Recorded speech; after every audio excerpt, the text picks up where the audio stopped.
Tamers and Digidestined. It's Mike, aka Sanaku from Overground. Welcome back to the channel. Today we're going to be going over the next episode of the Rainbow series, where we're going to be covering the color purple. And just like in the last episode where we took an old favorite and kind of introduced it to new traditions with the hybrids, today we're going to be doing something similar with purple, where we're going to be introducing a new version of BT6 Titamon, which was kind of a fan favorite, one of our favorites as well in the last format. And I kind of want to see, with all these new discard mechanics, if we can build a consistent and successful Titamon list. And what I've got, and what I've come up with and what I've been testing with, it's very strange. The ratios you're going to notice are a little off, and I'm still kind of covering the tweaks here and kind of filling in the gaps with what I feel might be necessary. But let's go ahead and talk about it, and I'll get you guys to tell me after the video what you think. So, for our eggs, we're playing 4 copies of Sunomon. This is the starter deck Sunomon, where once we hit every trash card from our hand, we have to draw one. Just pure consistency.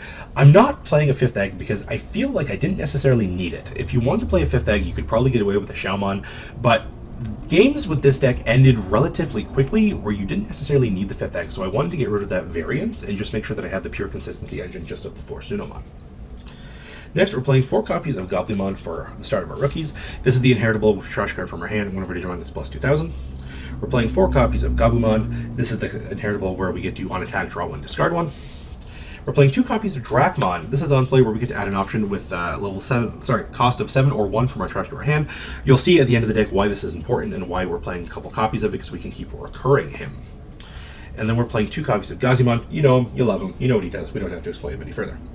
So, let's talk about our level 4 lineup. Our level 4 lineup is a little strange as it equals the amount of level 3s that we're playing, which usually isn't standard, but because we're, again, in hybrid meta and we're playing a lot of tamers, you can get away with playing a heftier level 4 package because you're always generally going to have means of evolving over top of them. So, we're playing 3 copies of Loemon. Loemon is just your standard 2-cost evolver for hybrid. He's your human spirit. And then we've got 3 copies of the Beast Spirit Kaiser Leomon. Kaiser Leomon, like all other Beast Spirits that we've covered on the channel so far, you can evolve for 3 or 1 depending on what you're evolving over top of, but if you're evolving over Tamer specifically, it's going to cost you 2. Now, like every other Beast Spirit, if you evolve over something with hybrid and its traits, or the respective Tamer, in this case it's going to be Koichi, you gain a bonus effect. Kaiser Leomon's bonus effect is that he gives itself retaliation. And the big theme of this deck is that Titamon is generally going to be your main finisher. He's your boss monster. He's going to clean your games up. But every other card in the deck is kind of designed to toolbox your way out of niche situations, so you don't have to waste the resources you were putting towards Titamon to deal with your opponent's threats. And Kaiser Leomon's one example of that because of his retaliation ability. So, now, leading into that statement, we're playing 1 copy of Kinkakumon Promote, 1 copy of Kinkakumon Regular, and 1 copy of Kinkakumon. We're playing a lot of ways to draw and discard in this deck, so there's a lot of opportunities to kind of selectively pick and choose what you want to put in your trash, and that helps you with all your revival and recursion cards down the road. And I feel like you only need 1 copy each of these because they all kind of come up in niche situations. You need 1 each of these so you can satisfy the full recovery, gain 1 memory, and the draw 1 effect of Kinkakumon Promote. You want Kinkakumon because it helps you deal with level 3s, specifically stuff like Pokemon, opposing Gazimon, stuff like that. And you want the copy of Kinkakumon not only because it combos with the Kinkakumon Promote combo, but also because it allows you to gain extra memory as well. But I don't think you want to play any more than 1 copy of each because you have that quote-unquote ability to search them through all of your cycling cards as well. And next we're playing an additional new level 4 engine, which is going to be the Izemon engine. We're playing 2 copies of Izemon and 1 copy of Izemon Scatter Mode. Again, with all of the cycle, you're generally going to go through your deck fast enough to the point where you'll get this Izemon Scatter Mode in grave.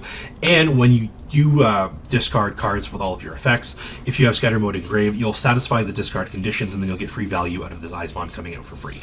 And with something like Titamon, for example, if you have a Kinkakumon Promote in your trash, and you have an Izemon Scatter Mode in your trash, you can discard Izemon for Titamon's effect. You can bring back the Kinkakumon Promote, you can bring back the Izemon as well, and it's a lot of pressure that immediately kind of comes up all at once.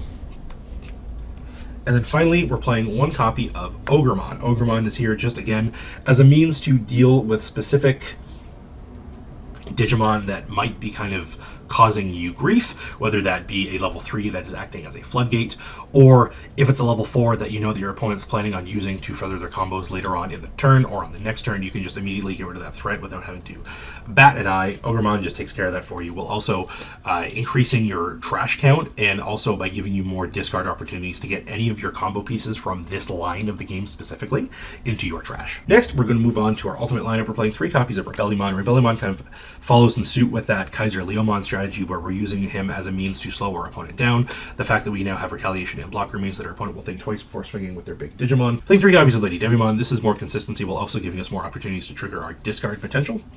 And finally, for our ultimates, we're playing 2 copies of Rihimon. Rihimon is going to be the fusion spirit for the purple color. So this is the one where if we have a hybrid or a card with type with a tamer at source specifically, we can reduce the cost by 2. So this becomes a 1-cost evolution, which actually helps us turbo into our Titamon a little bit faster. And Rikimon's effect is that on deletion, if we have a card with hybrid in its traits, in its sources, we can play 1 purple tamer from our trash for free. So we use Rikimon specifically as an accelerating engine, but there is an opportunity where we can actually use it to just recur a tamer back, so we have more resources going into the following turn. Now let's go into our megas, and we're playing 4 copies of Titamon. Titamon, this is from BT6, if you're unfamiliar. When digivolving the trash one card from our hand, then we play 1 level 4 lower Digimon from my trash without paying its memory cost. This bleeds into our entire toolbox engine here. Most of our most powerful cards in the deck are all going to be level 4. But we also have other opportunities to bring back level 3 Digimon that do very different things for us in very niche situations, which we'll talk about as we go through the rest of the deck. And Titamon's other effect is that once per turn, if we trash a card from our hand, he'll gain security attack +1. And this is why we're playing the DP buffs, like something like Goblymon, because now Titamon is going to be a big Digimon with security attack +1, and we can make sure that he will survive his swings. And because we have so many opportunities to trigger something that would discard a card from our hand, we'll always be able to kind of unlock Titamon's second ability, and he should generally always be checking for 2 checks every single time. And to complement that, we're playing 2 copies of Nidhoggmon. You're generally never going to evolve into the BT7 Nidhoggmon. He exists specifically to discard from your hand with Titamon's effect. In past incarnations of the Titamon deck, you would be playing multiple Ginkakumon, so that you would have it in your stack, so when you discard it for Titamon, Titamon would only cost 3 instead of 4. In this instance, Nidhoggmon kind of satisfies that instead, so you don't have to worry about having that card specifically in your stack. You can just discard Nidhoggmon immediately, gain a memory, and then you'll end up evolving for 3 anyway. But there is other opportunities where you can, bring back something like Ginkakumon Promote, and then if you have the other 2 sources underneath, you can gain the memory and evolve for 3 anyway as well. You just want to find more opportunities to kind of find the way to not pass the turn when you evolve into Titamon. But if you need to evolve into Nidhoggmon, his effect isn't terrible. It's kind of conducive to the strategy, where we can trash 1 card in our hand to delete 1 of our opponent's level 4 lower Digimon. So that just kind of goes hand in hand with everything else that we're using to kind of war of attrition, kind of death by 1,000 cuts against our opponent to make sure that we can keep them off their resources.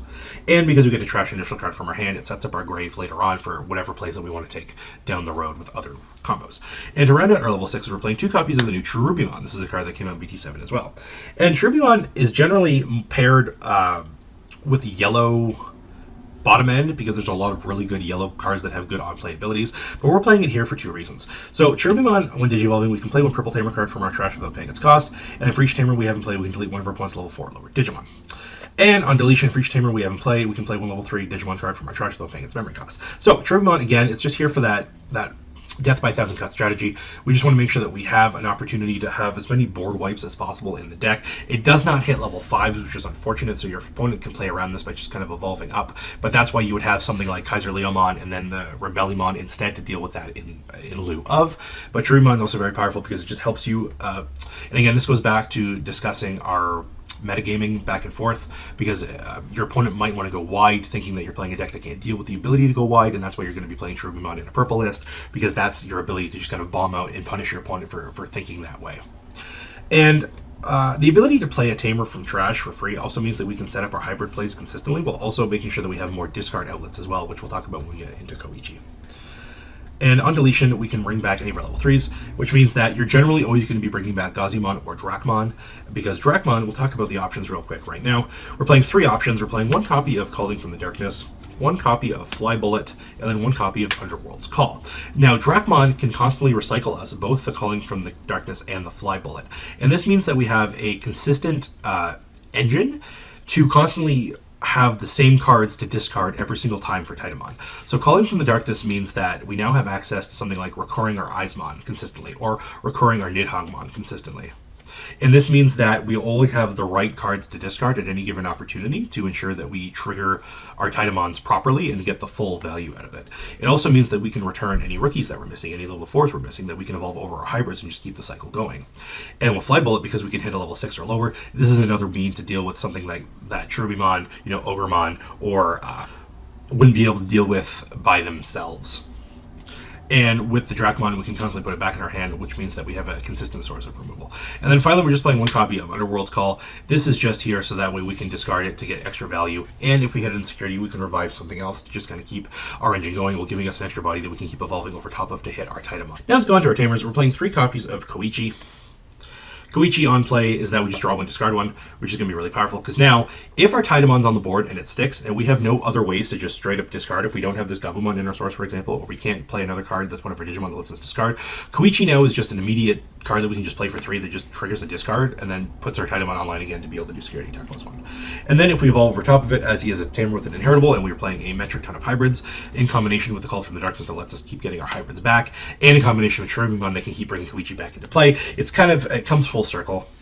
And we have a constant stream of resources that we can constantly kind of throw at our opponent. But Koichi's inheritable is that on deletion we get to gain 1 memory, which just helps us, stay in the game a little bit longer, keeps us our turn as well. And finally, we're playing 2 copies of Matt. The Cherubimon on deletion does not dictate that the Tamer that you put into play can't activate its effects, which means that if we have a Mat in play that we ended up evolving over and then we've destroyed it, we can actually, or if we have, through one of our discard outlets, we've ended up discarding that to the grave as well, but we have a Cherubimon lying down the road, we can actually bring Mat back, which can then bring back, the Called by the Darkness, or it can bring back the Underworld's Call. So the entire deck kind of exists on a circular axis, where you're constantly playing this giant circle where you have constant access to the same resources over and over and over again. Well, your main win condition is always going to be relying on Titamon, but you have the rest of the deck exist solely to kind of make sure that your opponent doesn't have very many options. I hope this makes sense. The theory behind the deck is very intense, and it's very hard to explain just by myself. It's something that you can understand more by actually playing the deck and kind of seeing how it works. But with that said, if you guys had any more comments or suggestions, or if you had any comments based on the theory as a whole, if you had any ways that you feel that you could improve on this theory, please let me know in the comments section below. But yeah, this has been our purple edition of the BT7 Rainbow series. This is our new take on an updated Titamon list. If you guys had anything else that you want to say, please let me know. Please like the video if you enjoyed what you see here, and if you like what we do at the Overground, please consider giving us a subscribe. It'll really help out the channel a lot. Thanks so much, and we'll see you all in the next one.